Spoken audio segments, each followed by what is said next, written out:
ভিভোর ভি সিরিজের ফোনগুলো বরাবরই আমাদের মাঝে অনেক বেশি জনপ্রিয়। আর এবার ভিভো নিয়ে এসেছে ভিভো V50 সিরিজের ভিভো V50 5G ফোনটি। বাংলাদেশের মার্কেটে কয়েকদিনের মধ্যেই অ্যাভেলেবেল হয়ে যাবে এই জোস লেভেলের ফোনটি।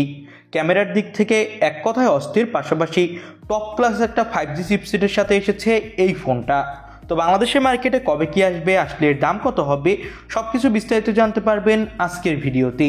চলুন আর দেরি না করে শুরু করে দিই আজকের মূল ভিডিও। শুরুটা যদি ফোনটার লুক এবং ডিজাইন দিয়ে করি, তাহলে এই ফোনটার ব্যাক প্যানেল দেখতে অনেকটা ভিভো V40 সিরিজের মতোই রাখা হয়েছে, তেমন একটা চেঞ্জেস আনা হয়নি। তবে এই ফোনটার যে ব্লু কালার ভেরিয়েন্ট, এই কালার ভেরিয়েন্টের ব্যাক সাইডে একটা জোস লেভেলের 3D টেক্সচার দেওয়া হয়েছে, যার ফলে এই ভেরিয়েন্টটা দেখতে অনেক বেশি জোস লাগছে এবং অনেকের কাছেই অনেক বেশি ভালো লেগেছে। তিনটা আলাদা আলাদা কালার ভেরিয়েন্টে মার্কেটে অ্যাভেলেবেল পাওয়া যাবে এই ফোনটার ব্যাক সাইড রাখা হয়েছে অনেকটা কার্ভ, যার ফলে ফোনটা হাতে নিয়ে ভালো একটা হ্যান্ডসন ফিল পাবেন। ফোনটা IP68 এবং 69 সাপোর্টেড হওয়ার ফলে ফোনটা পানিতে পড়ে গেলেও কোনো ধরনের সমস্যা হবে না। ফোনটাতে ডুয়েল হাইব্রিড সিম কার্ড স্লট পাবেন এবং পাবেন USB Type-C পোর্ট। ফোনটাতে ইন ডিসপ্লে ফিঙ্গারপ্রিন্ট সেন্সর দেওয়া হয়েছে, যেটা যথেষ্ট ফাস্ট। এবং এই ফোনটার ডিসপ্লে সাইজ হলো 6.77 ইঞ্চি মাপের, যেটা ফুল HD প্লাস একটা অ্যামোলেড প্যানেল। এর রিফ্রেশ রেট দেওয়া হয়েছে 120 হার্টজ, আর এটা HDR10+ সাপোর্টেড একটা ডিসপ্লের চিন বেজেলস খুবই কম এবং ডিসপ্লেতে ডায়মন্ড শেল্ড গ্লাসের প্রোটেকশন দেওয়া হয়েছে এবং ডিসপ্লের পিক ব্রাইটনেস থাকছে 4500 নিটস।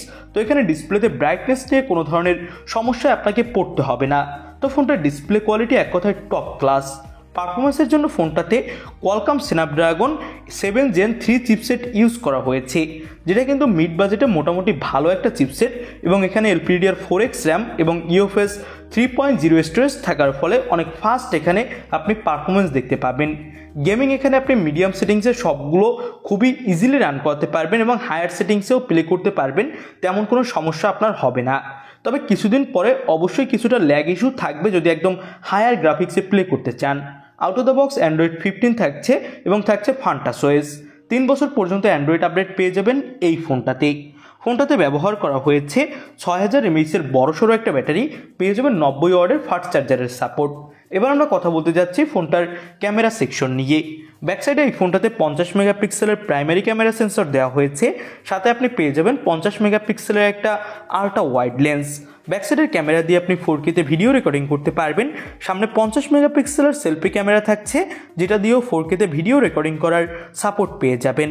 ফোনটা দিয়ে তোলা কিছু ছবি আপনি দেখতেই পাচ্ছেন, ভালোই ফটোগ্রাফি করা যাচ্ছিল, ডিটেলস এবং ব্রাইটনেসের কোনো ধরনের ঘাটতি নেই।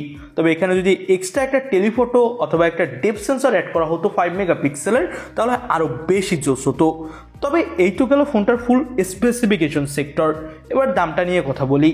128GB বাংলাদেশের মার্কেটে প্রায় 50 থেকে 52,000 টাকার আশেপাশে পাওয়া যাবে, কারণ এটা ইন্ডিয়ান রুপিতে 34,000 রুপিতে লঞ্চ করা হয়েছে। বাংলাদেশের মার্কেটে আনঅফিসিয়ালভাবে কয়েকদিনের মধ্যেই অ্যাভেলেবেল হয়ে যাবে এই ফোনটা। অফিসিয়ালভাবেও কিন্তু ভিভোর ভি সিরিজের ফোনগুলো দেশের মার্কেটে আসে, তো সেক্ষেত্রে দাম আর একটু বেশি হবে। তবে কতটা বেশি হবে সেটা এক্স্যাক্টলি বলা যাচ্ছে না, এবং অফিসিয়ালভাবেও কবে কি আসতে পারে সেটা এই মুহূর্তে বলা যাচ্ছে না। আসলে অবশ্যই আমাদের চ্যানেলে ভিডিও আসবে। আজকের মতো ভিডিও এখানে শেষ করছি। নতুন কোনো ভিডিওতে কথা হবে। আল্লাহ হাফেজ।